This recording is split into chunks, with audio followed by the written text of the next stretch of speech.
La scène est légendaire. Légendaire. Est-ce qu'on est en danger? On ne sait pas trop. Il y a des trans. Un Parisien arrive. Son objectif à lui, c'était d'être le chef de la prison. Il se rapproche de lui et il lui crache dessus. Oh là là là là. Personne ne sait ce qui va se passer.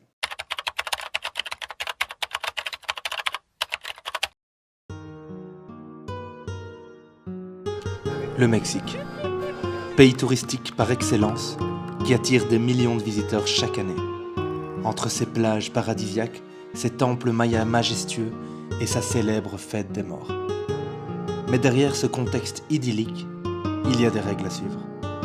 Aujourd'hui, je m'apprête à te raconter l'expérience la plus insolite que j'ai vécue au Mexique dans une prison du Quintana Roo. L'histoire que je m'apprête à vous raconter aujourd'hui est l'une des plus insolites. Avec deux amis, on a passé une nuit au cachot au Mexique. Je vais vous expliquer comment c'est arrivé et comment on s'en est sorti. Tout est arrivé le premier jour à Cancun. Avec mes deux potes, on est arrivés et l'objectif c'était un petit peu de découvrir la ville, mais de pas trop traîner parce qu'on voulait voir du pays, on n'était pas là pour faire la fête. Mais quitte à être à Cancun, on voulait découvrir un petit peu ce que représentait la ville. Au tout début, on est arrivé comme des fleurs. On se baladait, on était tout bien. On a même trouvé une petite place très locale avec des Mexicains qui dansaient. C'était génial et le voyage commençait super bien. Un petit peu plus tard dans la soirée, on s'est dit on va aller tester une soirée ici à Cancun. Déjà, il faut savoir qu'on était mardi soir. C'était pas la soirée de l'année. Il y avait vraiment personne et assez tôt, vers 1h du matin, on se dit vas-y, on rentre. On sort de l'allée la plus animée de Cancun et là, nous, on avait bu quelques coups et on devait aller aux toilettes. On voit un magnifique buisson et tous les trois en même temps, on urine au même endroit. Pas très malin, certes. Peut-être c'était un buisson connu de la gendarmerie locale. Peut-être c'est le buisson le plus rentable pour la police de Cancun. Mais dans tous les cas, on s'est retrouvés à côté de 2-3 flics et il n'y avait pas trop de discussion possible. Ils nous ont demandé de payer 200 à 300 €. C'est énorme pour le Mexique. Évidemment, on ne voulait pas payer. Évidemment. Un de mes amis commence un peu à hausser le ton, à s'énerver un petit peu. Menotté, directement. Moi, je me retrouve menotté à mon deuxième pote. Ils nous mettent dans un pick-up à l'arrière et on était parti direction le cachot. Là, nous, on arrive et on ne sait pas trop ce qu'on fait, ce qu'on doit faire. On prend la photo cliché de profil, de face. Par la suite, j'ai renvoyé un mail pour récupérer ces photos. Je les ai jamais récupérées. C'est collector, évidemment. On nous met à ce moment-là dans un cachot où il y a honnêtement très peu de personnes. Il y a surtout un Italien, torse nu. Nous, on nous a pris nos effectifs, nos téléphones, nos portefeuilles, absolument tout. Donc, on ne stresse pas trop et on se met sur un petit banc, on s'allonge et on s'endort. Quelques minutes, ou peut-être quelques heures après, il y a du mouvement dans la cellule et un petit groupe de Québécois arrive. On commence à faire de la musculation avec eux. Le cliché parfait. On fait des dips, on fait des pompes et ça y va quoi. La cellule continue à se remplir, on a des livreurs mexicains qui arrivent. Et autant il y a une bonne ambiance, autant ceux qui mettent la bonne ambiance, les Québécois, vont rapidement sortir parce qu'en fait, eux sont fait accuser de vol dans un supermarché. Et très rapidement, les caméras vont montrer que pas du tout. Et nous, on reste là, on attend. Le temps avance et à un moment donné, un Parisien arrive et ce moment est un peu le moment de bascule. Je ne sais pas s'il avait pris une drogue quelconque, mais il est arrivé comme dans un film. Son objectif à lui, c'était d'être le chef de la prison. Il ne s'est jamais assis. Il était accroché au barreau et il nous regardait, droit dans les yeux. Le mec a mis un froid dans la cellule et nous trois, on avait la chance de parler français, donc on a échangé un petit peu avec lui. Il nous a demandé pourquoi vous êtes là. Nous, on lui a dit on a uriné dans un buisson, mec. Il a dit « Ouais, moi aussi, derrière un hôtel, machin. » On apprendra bien plus tard qu'il n'était pas là pour une histoire de pipi. C'est ridicule dit comme ça. Il y a des trans qui arrivent. C'est un film, hein, c'est un sketch le truc. Et attendez la suite. Les trans arrivent et ils ne savent pas dans quelle cellule les mettre.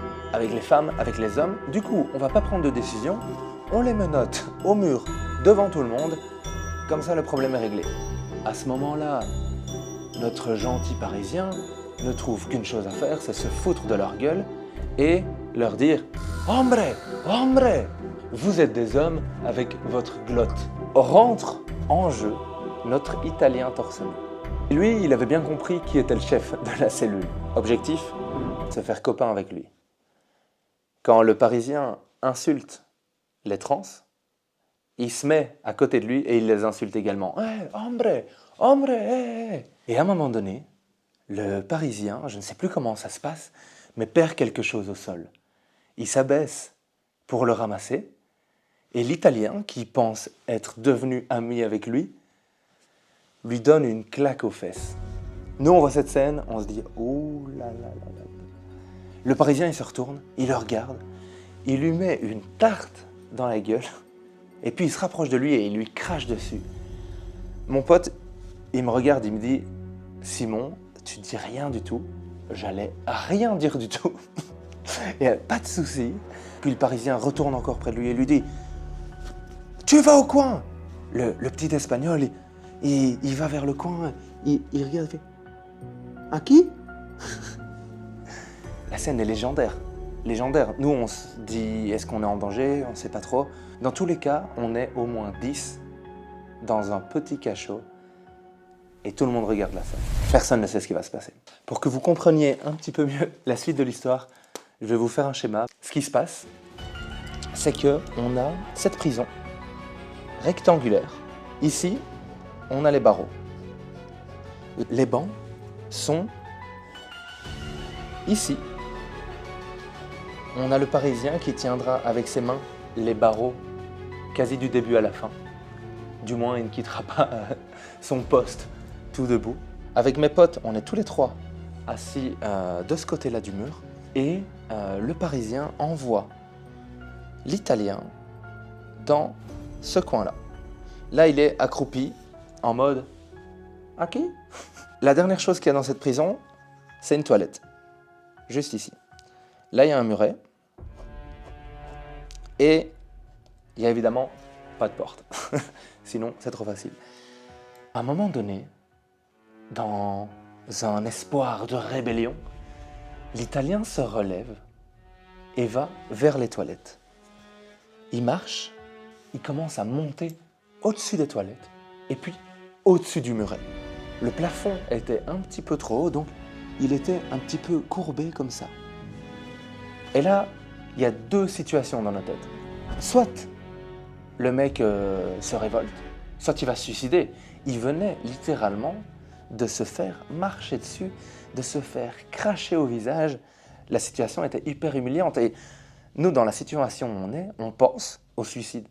À ce moment-là, il regarde le Parisien, toujours à son barreau, et il fait « You, I'm a UFC fighter !» Et là, on se dit « Oh là là là là là là !» Ça va partir en live, quoi. Et il y a un petit jeu de regard qui se fait. Et puis plus rien. Plus aucune interaction entre ces deux personnes. La nuit passe et on a envie de se barrer. À un moment donné, un policier arrive et on lui dit qu'on aimerait pouvoir discuter. L'objectif pour nous, à ce moment-là, c'est de savoir comment on va réussir à payer. Évidemment, ils ne prennent que du cash.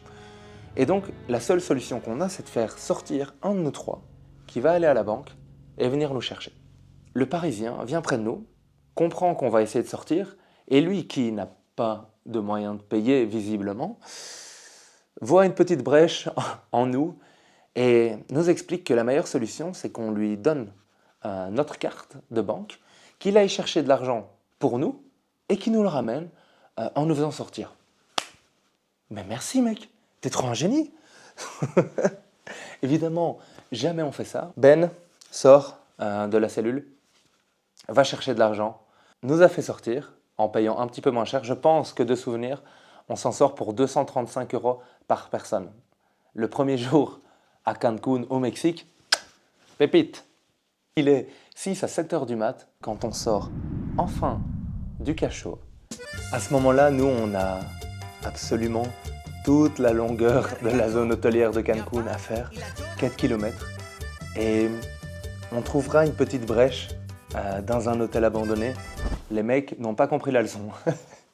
Pour se retrouver sur la plage, marcher ces 4 km, vivre le lever de soleil le plus beau et le plus improbable, et puis rentrer à l'hôtel et dormir. C'est comme ça que c'est terminé cette anecdote où tout s'est bien passé à part le fait qu'on a dû payer cher ce pipi dans un buisson. Merci d'avoir écouté cette petite anecdote. Il y en a déjà d'autres sur ma chaîne si ça t'intéresse de voir.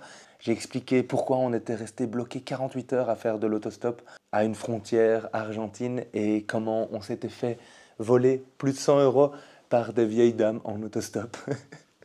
N'hésite pas à aller voir ça. Et surtout, le voyage au Mexique n'était pas que Cancun, comme je l'ai dit au début. C'était un super voyage où on a pu vivre la fête des morts, El Día de Muertos, et où on a pu aller à la rencontre de la culture maya. J'en ai fait 2 vidéos que je t'invite évidemment à voir. N'hésite pas de mettre un petit like et un commentaire en dessous de la vidéo, c'est super important pour des petits créateurs comme moi.